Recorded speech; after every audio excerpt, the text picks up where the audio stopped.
Saludos amigos, los invitamos a escuchar La Mesa Redonda, The Round Table, donde discutimos los temas del día, hablando de política, educación y otros temas, locales, regionales y mundiales, por USA la Radio.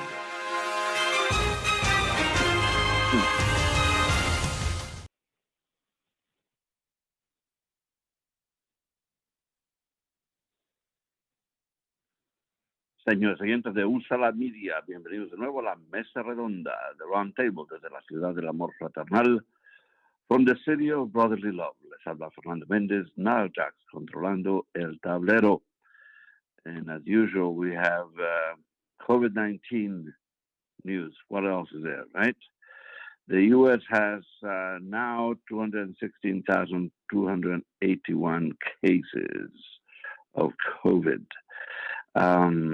And the number one patient was holding a rally in Florida, in Sanford, Florida, where many of the people were not wearing masks.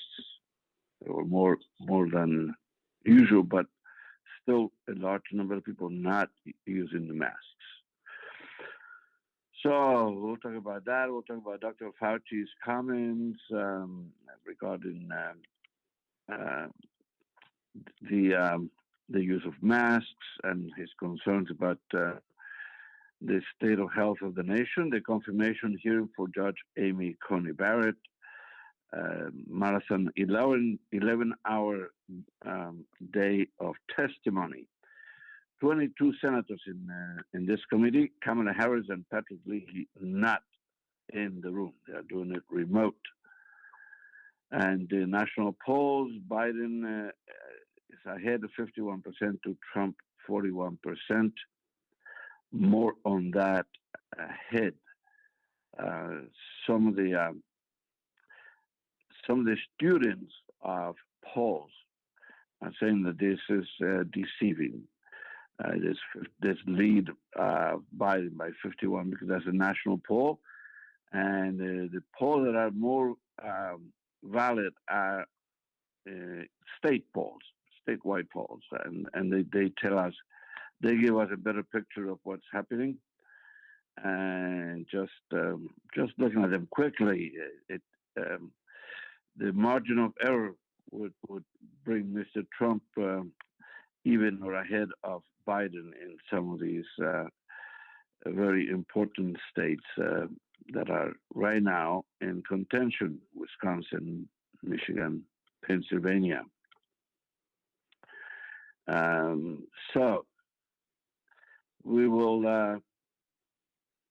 talk about the city and state news first.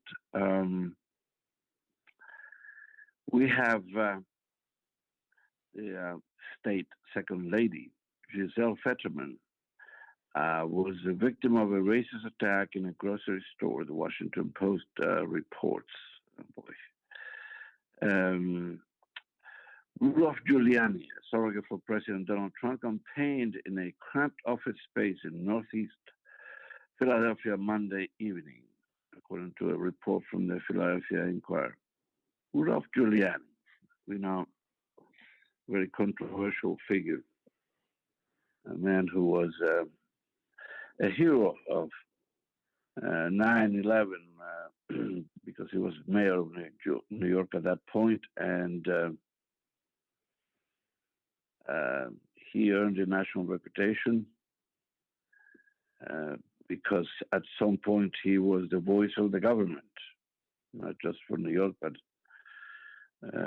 George Bush was flying the presidential plane, not before the cameras, and Giuliani was the spokesman for this tragic event. Since then, however, Mr. Giuliani has had very controversial developments. One of them as a spokesman for Donald Trump. And as we know, there are pictures of Giuliani and Chris Christie while they were preparing Mr. Trump for his first debate against Joe Biden. And we know Chris Christie contracted COVID-19. We don't know if he was contagious at that point or what had happened. The suspicion is that he's one of the 27 or more people who contracted COVID at a super spreader event at the White House in the Rose Garden. So, more news from here. Philadelphia voters will weigh in on 4 ballot questions in November on issues related to police reform, potential new victims advocate office, and borrowing money. And the Philadelphia Inquirer has information on these issues that will affect our future for certain. Last month, the State Department of Environmental Protection dropped the latest numbers on oil and natural gas production in the Commonwealth.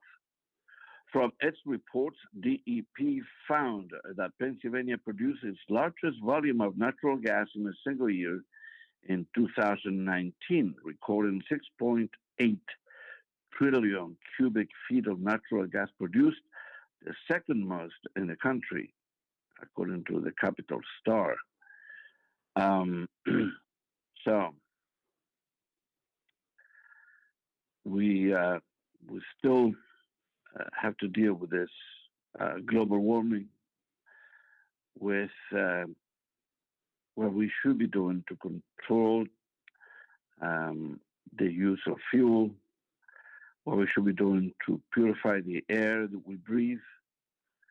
And this administration, as we know, is an enemy of science in this context.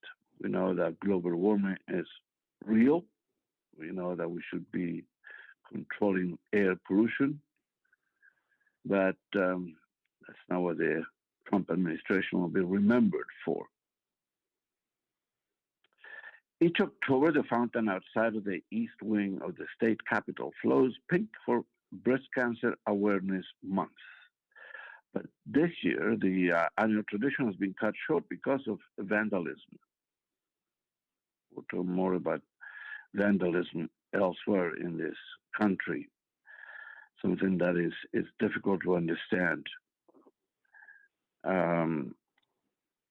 People who are organizing demonstrations that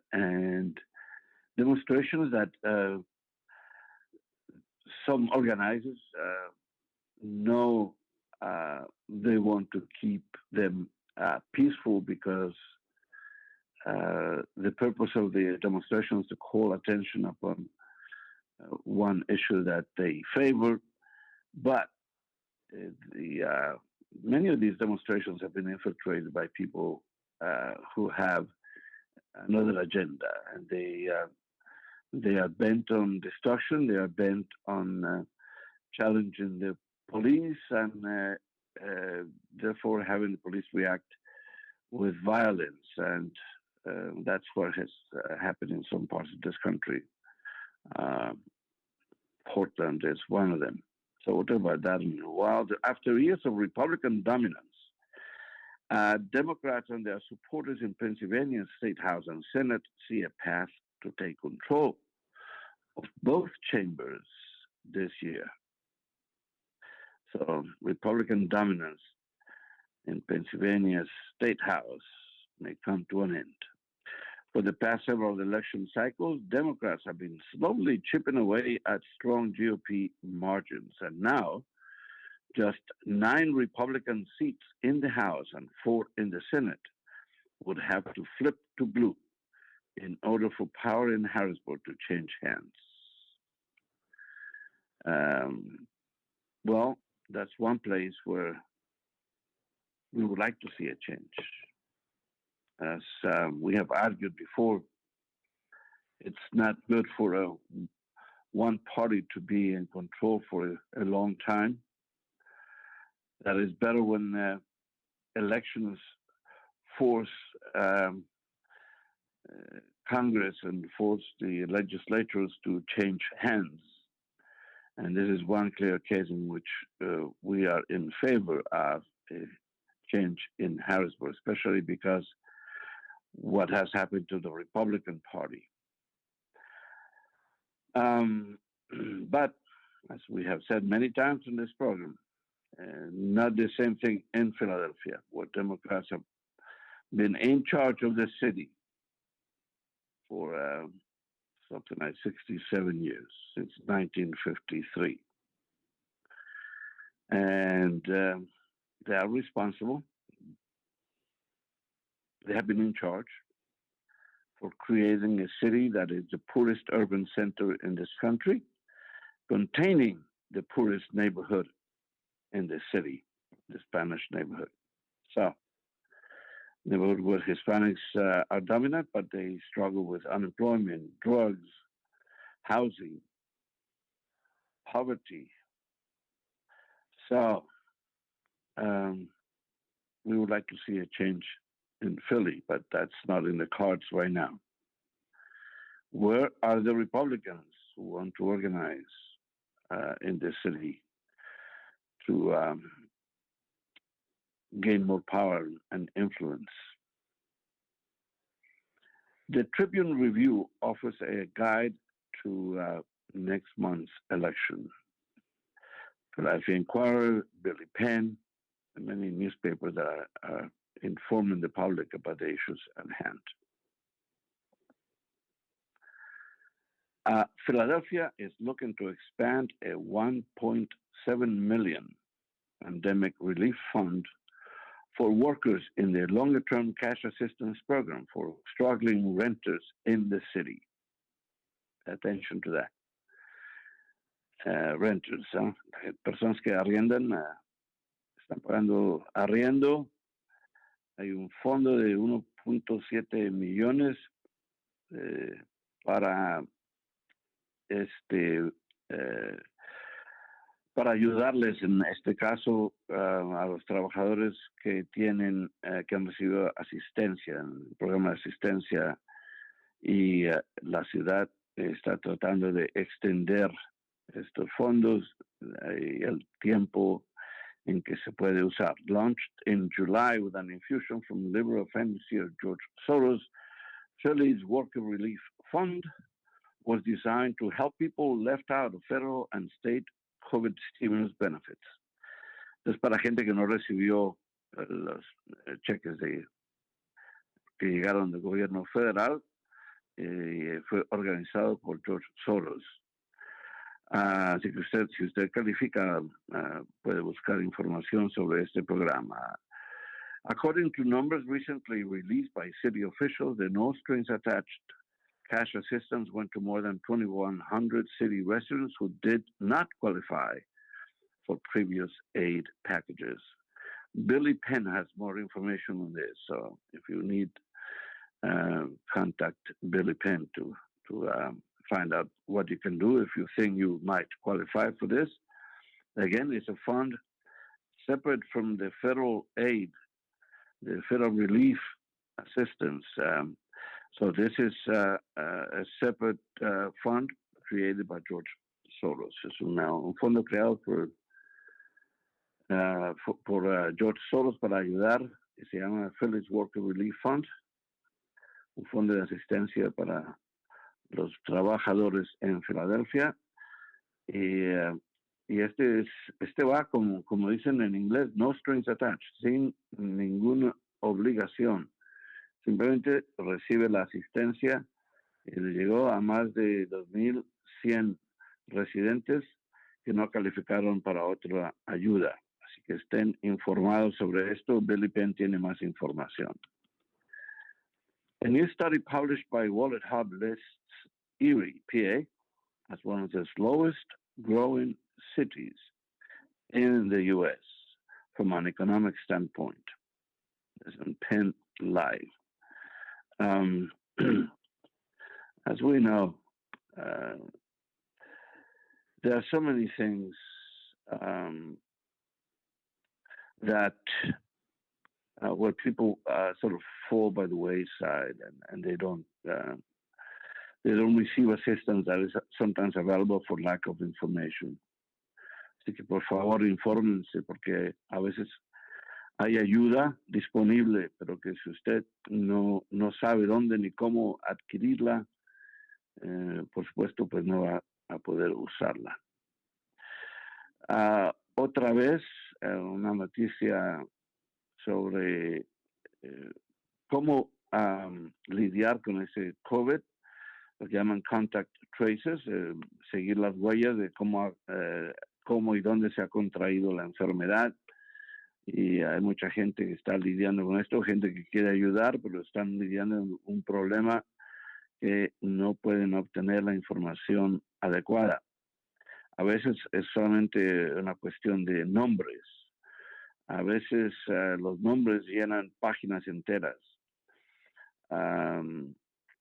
Hay gente trabajando aquí, 122 trabajadores que están tratando de contactar a la gente que ha contraído el virus y quieren identificarlos para ayudarles de algún modo.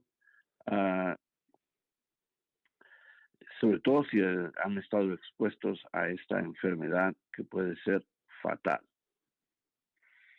Pero estos ayudantes han encontrado dificultades. Uno de ellos, una señorita de 26 años de edad que ha estado tratando de ayudar, dijo que ha tenido gente que le cuelga el teléfono.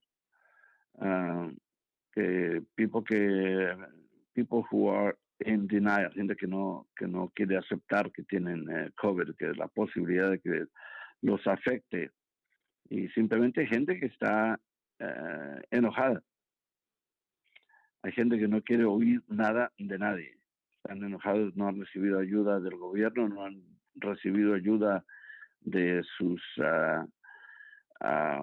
colegas, no han recibido ayuda de la ciudad, no han recibido ayuda de nadie. Y están enojados porque se sienten aislados, frustrados, sin dinero, sin empleo, enfermos. When COVID-19 first struck the region, it overwhelmed county health department efforts to track cases. Desde entonces, en condados y estados, se ha tratado de elaborar unidades para detectar cómo se ha esparcido la enfermedad, avisándole a la gente que pueden infectar a otros si no se aíslan. Por supuesto, ahí está la dificultad. Una de las mayores dificultades en cuanto a lidiar con esta enfermedad es que nos ha llegado mala información desde Washington, específicamente desde la Casa Blanca. La gente que los 60 millones de individuos que votaron por el presidente Trump en el 2016 y entre ellos los tantos millones que todavía lo apoyan y que creen en sus afirmaciones. Again, the 60 million people who voted for Trump in 2016 and who still follow him, many of them, millions of them. He's lost some ground, but obviously he still has a large number of people following him, as we know from the polls. We'll read about the polls in a minute. So that's one difficulty that people have. La dificultad que tiene esta gente que está tratando de controlar el virus, que la información que muchos individuos han recibido de parte del presidente es contradictoria. Le está diciendo a la gente que no se preocupe, él contrajo el virus.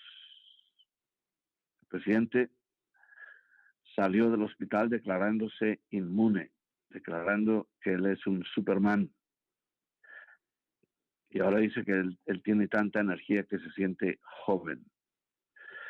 Y muchos dicen que este es el efecto del cóctel de drogas que se le ha dado al señor Trump. Algunas de las cuales crean esta euforia. Euforia, que viene del griego y quiere decir un sentido de alegría. Mm. Bueno, contact tracing is the most important thing we can do to get this under control, said Michael Laser, an epidemiologist at Drexel University. Y eso es lo que se ha hecho más difícil porque la gente no quiere oír, no quiere aceptar que es posible que ellos estén enfermos, es posible que o ellos o sus parientes o amigos estén contribuyendo a crear más enfermedad, más gente con este virus que ha matado a más de 200,000 americanos. So that's the difficulty we have. People who don't want to accept this. Es un virus que ha matado a mucha gente ya. This COVID-19 has already killed 220,000 Americans. The president declared himself free of the virus. He says he's Superman. He says he now believes he is immune. And he says he doesn't know for how long, maybe forever, he says. But the president, let's recall, the president received medical treatment that is not available to any American, actually. What he received is not available to, not only to the average American, it's not available to most of us, to the 300 and plus millions of Americans who might become ill with COVID-19. The kind of treatment given to the president, the kind of experimental drugs, president, the steroids. Don't forget the steroids, because that is one of the drugs they're blaming for his feeling of euphoria, creating a sense of immunity, creating a false sense of security. There is a great article in the I think Washington Post about this individual who organized a family gathering because he missed his family and the family missed him. So they all got together and it was a cluster of COVID-19 that killed his father-in-law and his mother-in-law. So read the article because it is a lesson in what not to do. We understand this man was arrogant. He, like Trump, he believed that he was not going to catch anything. He believed that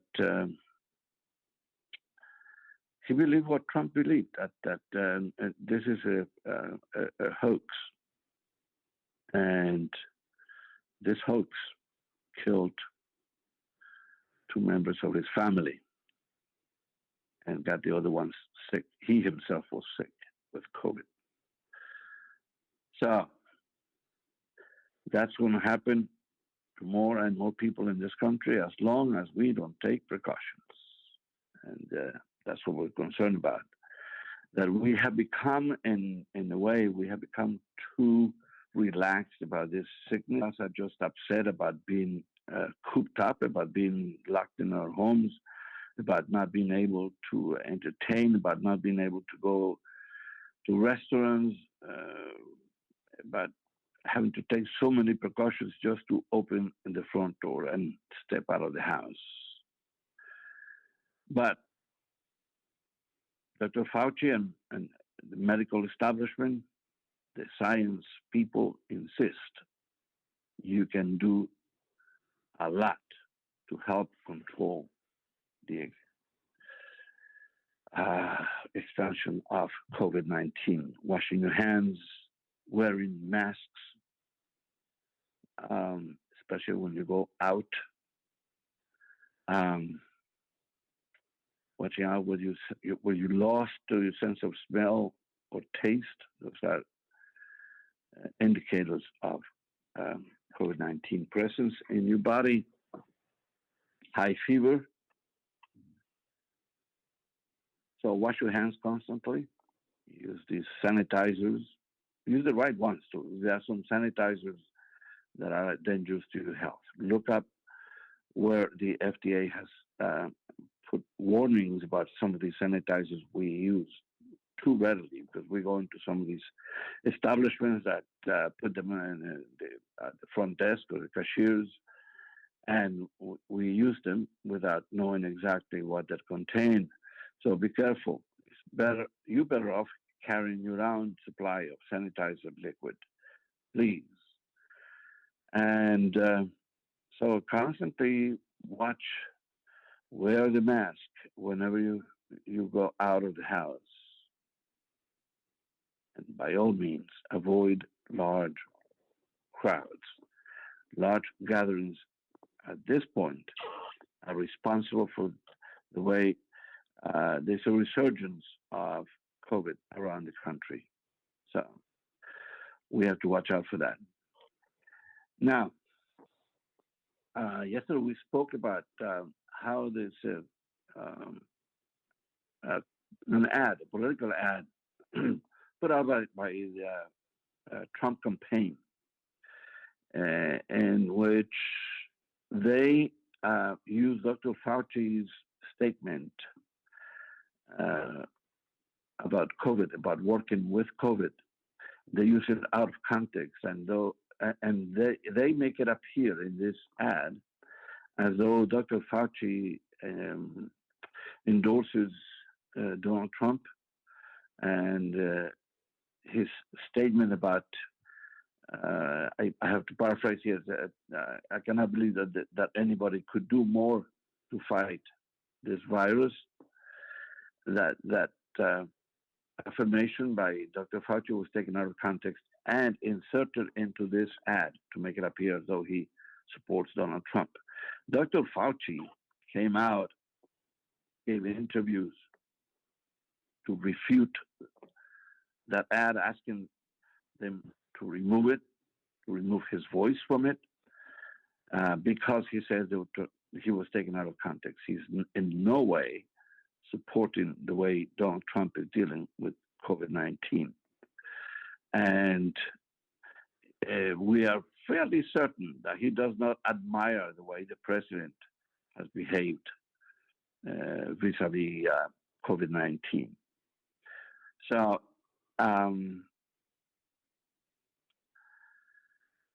the real affirmation by Fauci in an interview was that he was speaking about himself and his team, speaking about himself and his team, about how they have worked so hard, day and night, with little sleep, putting all their energy behind the effort. And that's when he says that it's hard to believe that anybody could do more. And but that was in reference to himself and his team, not the president. Again, that ad is misleading. It uses Dr. Fauci out of context. Okay, so this is something Dr. Fauci said recently. He says, we are in a bad place heading into the fall. In response to a question by Shepard Smith about MSNBC, about how he has been sidelined and if he wants to give up, he said he has dedicated his life to fight infectious diseases and is not going to give up now. The National Institutes of Health is his outfit. Throwing caution to the wind and reopening doesn't work. We are all in this together in a society that is issuing that needs to be helped or is going to be hurt by our actions. I am not going to walk away from this outbreak, no matter who is president. And that's in response to Smith asking him if he was going to hang around after the election. He says, I'm not going to walk away from this outbreak, no matter who is president. So he dislikes Trump. He doesn't trust the president. He has contradicted the president in public, and we are certain he's done it in private. And as a result of his remarks, Trump is now attacking Dr. Fauci on Twitter. You can look up by yourself. Disgusting what this man does against science, against common sense, attacking the one individual whose voice we could trust. Bueno, amigos, vamos a tomar una pausa breve aquí en USA la Media, la mesa redonda. Les habla Fernando Mendez, Nile Jax controlando el tablero. We will come back in 1 minute.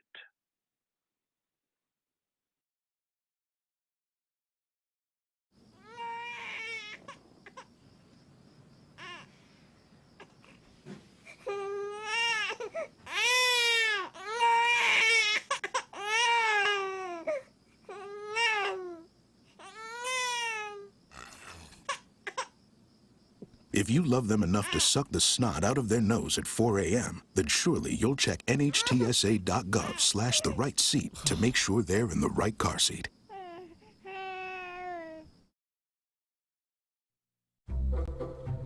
They call me Maxie, but I prefer tripod.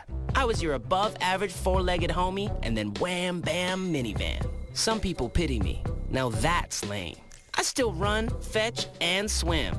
And the ladies love me. I'm the ultimate wingman. Just don't ask me to high five.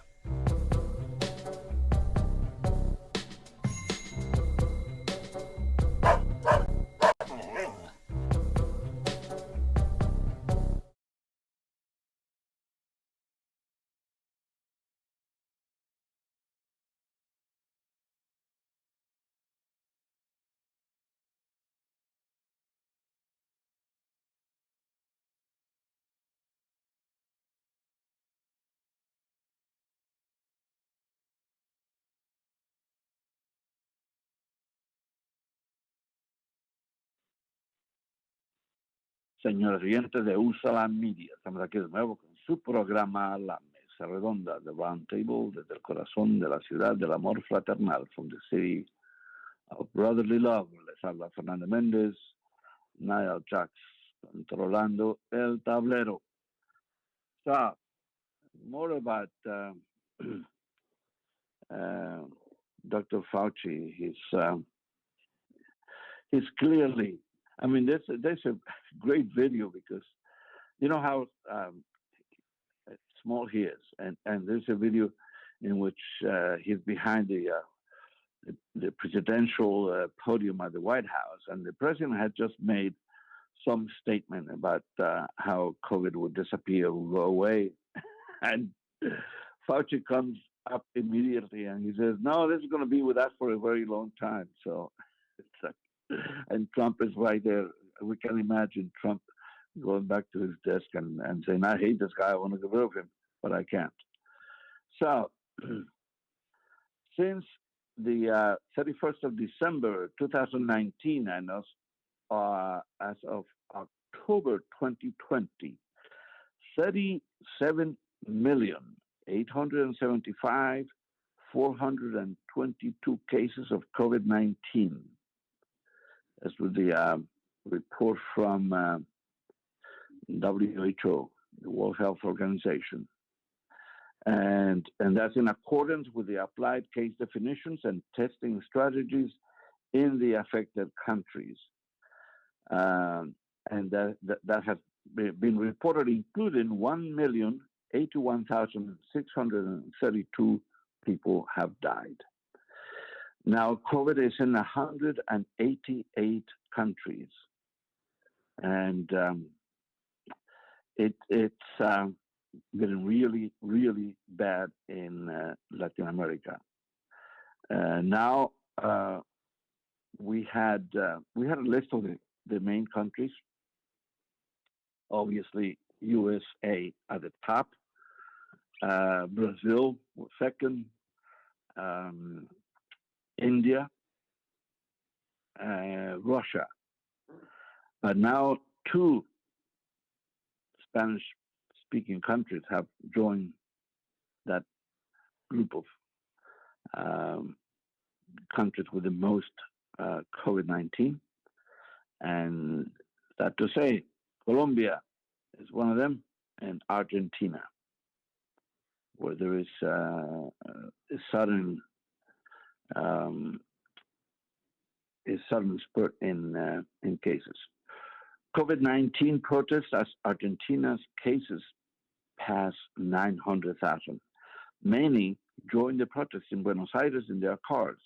Thousands have joined anti-government protests in Argentina as confirmed COVID infections continue to rise, passing 900,000 on Monday. Many Argentines are angry over the government's handling of the crisis and the economic effect of lockdowns, as well as issues such as corruption. A strict lockdown early in the pandemic meant that the number of cases grew slowly at first, but following an easing of restriction, cases have been rising steeply. So the latest figure as of Monday, Argentina has 903,730 confirmed cases of COVID, making it the country with the sixth highest number of infections. Colombia is number 5. More than 24,000 people have died with COVID in the South American nation, in Argentina. It registered its highest number of confirmed cases on October 7th, and now that's why people are rising up. Thousands of Argentines joined anti-government protests in the capital, Buenos Aires, and other major cities on Monday. So many said were opposed to the government's handling of the pandemic, in particular the effects of lockdowns, which have further hurt Argentina's already ailing economy. Some parents attending the march in Buenos Aires told local media they wanted schools to reopen, while people working in the hospitality sector said they were facing economic hardship after months of lockdown. Okay, I read this, keeping in mind the context. Okay, this is Argentina, but if we listen to this report, it reflects what's happening in this country. Because right now, we have an upsurge around the country, from New York, Philadelphia, Los Angeles, Portland, Seattle. So all around the country, COVID is also having an upsurge. Now, in some countries, they are clarified about the number of people, but we have more people dying here than in, let's say, Brazil, where the death toll in Brazil is 150,000. We have 220,000 here. But one of the problems in a place like Brazil is that millions will return to poverty if handouts stop. Into that. The end of Brazil's monthly emergency payments introduced during the COVID-19 pandemic could send 15 million people back into poverty. Okay, so how is that an echo of what is happening here? How many of us, listening to all what is going on in this country, not only the impasse, Republicans, Democrats cannot agree on this pandemic relief fund that is badly needed, where millions of Americans are hurting. So that's only one aspect of what is going on in this country. In the meantime, the president is organizing rallies that become super spreaders. In the meantime, the president tells Americans and the world not to worry, that this is nothing serious because he survived it. Even though, according to some doctors, he's not out of the woods. He's not out of the woods. He could still come back. There's a report for the first time.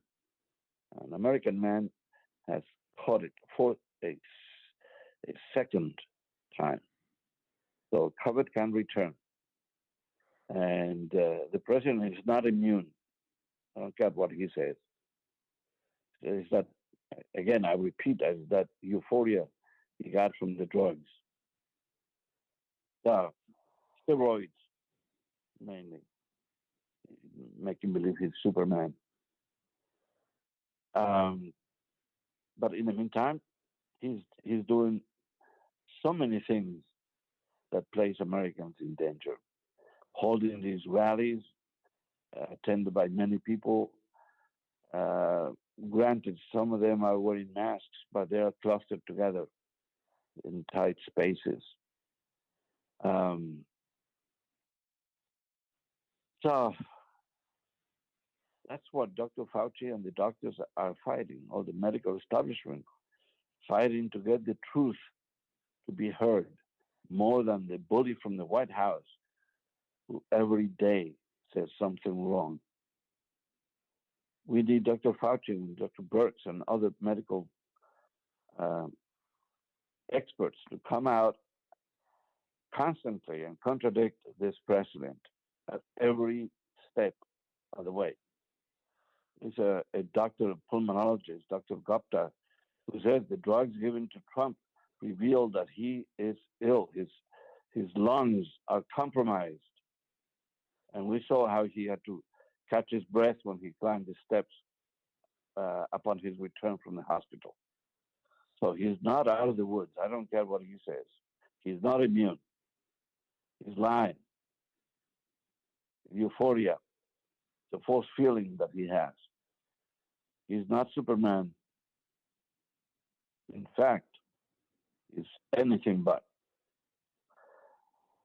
And in the meantime, instead of being concerned about how we deal with COVID, how do we get money into people's pockets, how we give them assistance, uh, how we help the country at this moment of crisis. The Republicans have engaged in pushing through the Judiciary Committee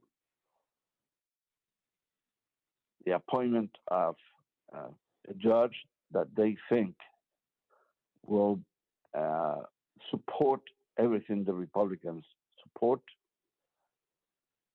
Judge Amy Coney Barrett, and now she has become a controversial figure, and I'm sure that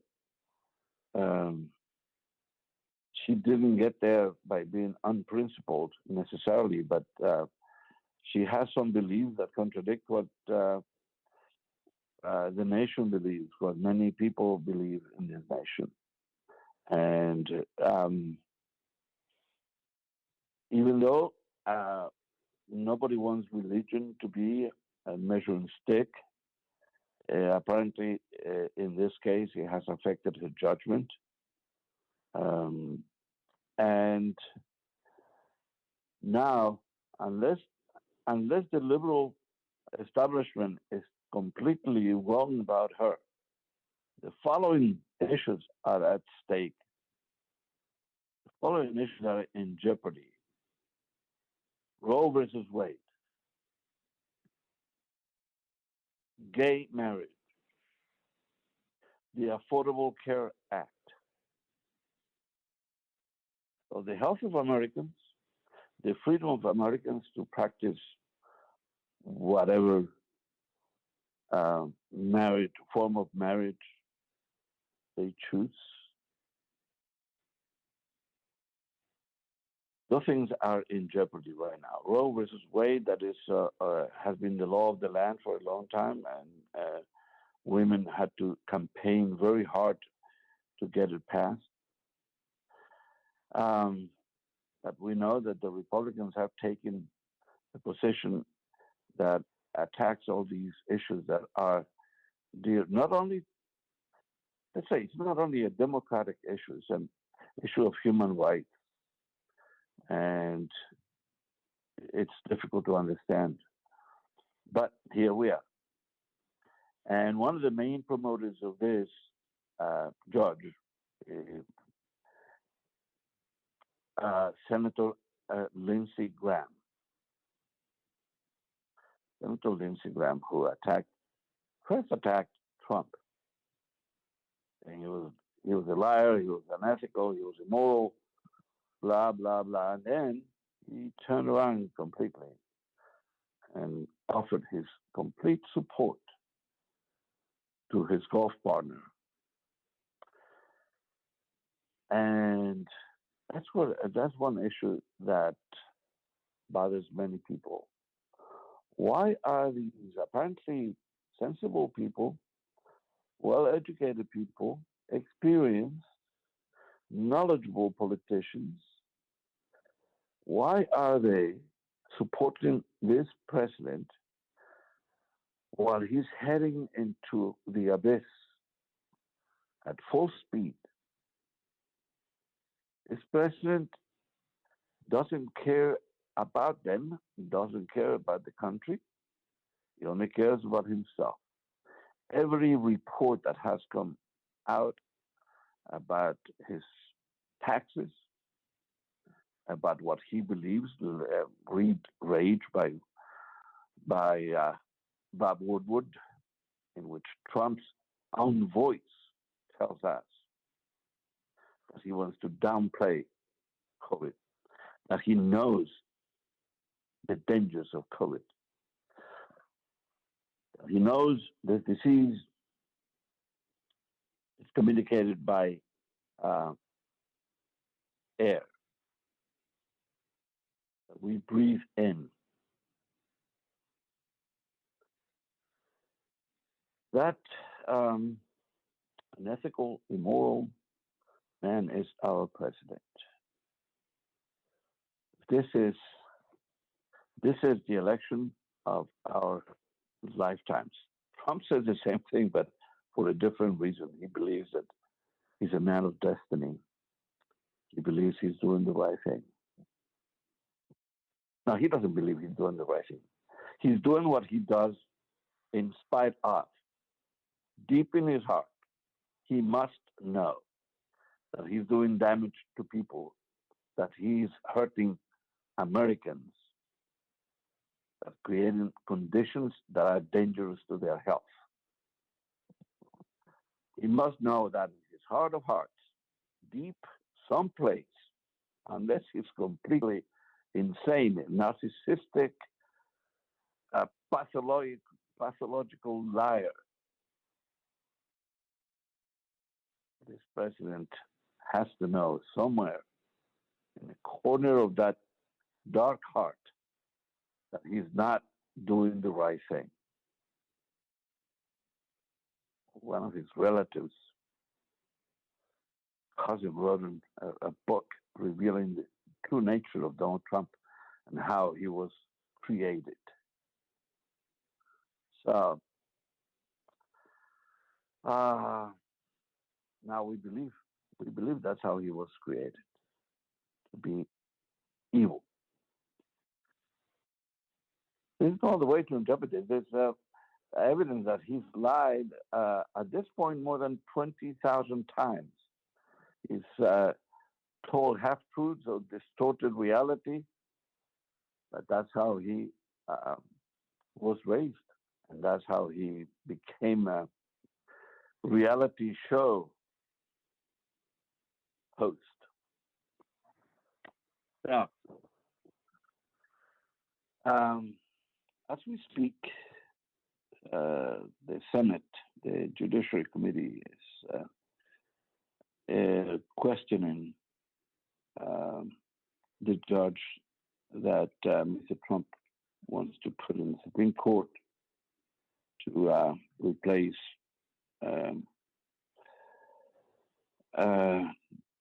Judge Ginsburg.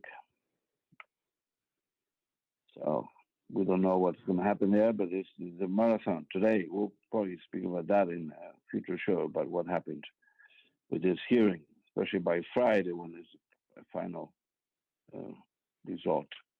But I mean, the results are foretold. We know Republicans are going to vote yes, Democrats are going to vote no.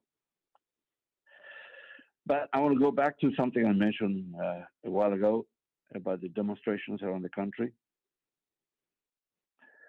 In Portland, protesters riot, they bring down statues of Lincoln and Teddy Roosevelt. In the meantime, an unlawful assembly in Los Angeles by people celebrating the championship victory of the Lakers in basketball. Um, what else? Other headlines from Trump in Florida. The White House says the president has tested negative for 2 days, um, 2 days in a row. He says he was heartened and humbled by the support he received as a result of COVID. He's not he's not humbled. he's, he he came out saying he's Superman. Remember that? He's immune. He doesn't know for how long, but he's immune. And it's absurd what he says. He's on the stage, no mask, and his people are at quite a distance from him. But he says he would like to go into the crowd and give everybody a big fat kiss, men and women. He wants to kiss. He's tempting fate to see if they acquire COVID. And speaking of the possibility of a vaccine, Johnson and Johnson pauses a vaccine trial because of unexplained illness. Other trials are proceeding ahead. Um, Pfizer and Moderna are still showing promising results. So, but we won't be able to do that. We won't be able to reopen our economy until we are certain of a vaccine and that it works. And that will take months. I know we are all impatient, but this is where we have to sort of get a second wind in terms of resisting the advance of this illness. To remember for ourselves and for our neighbors and for our citizens that there are steps we can take to contain the disease. Wear masks, wash your hands constantly, avoid large crowds, test yourself, get tested, make sure you don't have COVID. Bob Chapek complained. He's the head of Disney, I believe. He wants to reopen Disney, but the search in California keeps businesses closed. And Chapek, is one of many business people around the country who are impatient at this point. They think that we have been closed long enough. But that's where Dr. Fauci came in and said, we cannot reopen the economy unless we are certain that we're not going to spread the virus. He's a man who has dedicated his life to fight this infectious disease. He said, throwing caution to the wind and reopening doesn't work. We are all in this together. In a society that needs to be helped or is going to be hurt by our actions. I am not going to walk away from this outbreak, no matter who is president. So we can count on Dr. Fauci staying with us. But in the meantime, this administration doesn't want to hear him. They don't want to hear the truth because they are the head of this reality show that is the Trump administration. Doesn't want to hear Dr. Fauci. So they removed him from the briefings. There are no White House briefings at this point. And there are no White House briefings of any sort because they are the news reporters. When they gather reporters to give them fake news and they question the spokesperson, whoever it is. Used to be Sarah Huckabee was one of them, and then Nikki Haley was another one, and Mark Meadows, who's the president's chief of staff. They all lie. So now Mark Meadows, he doesn't like to wear a mask, so he's avoiding the media. He runs past them. He doesn't want to answer questions. I don't blame him. Even Mark Meadows might get tired of supporting the lies of Donald Trump. We are all tired of the 20,000 lies of Donald Trump. And okay, my only hope is that everybody will listen, and we all together stop this president, because it is a cult as opposed to a party. You are fighting an irrational force, an elemental force. Why would 44, 45, 46% of Americans suspend their reasoning? It's about a broken faith. They don't believe in the rational belief that created this country. The best act of restoration, given reason and science a chance, is to look at how it worked before.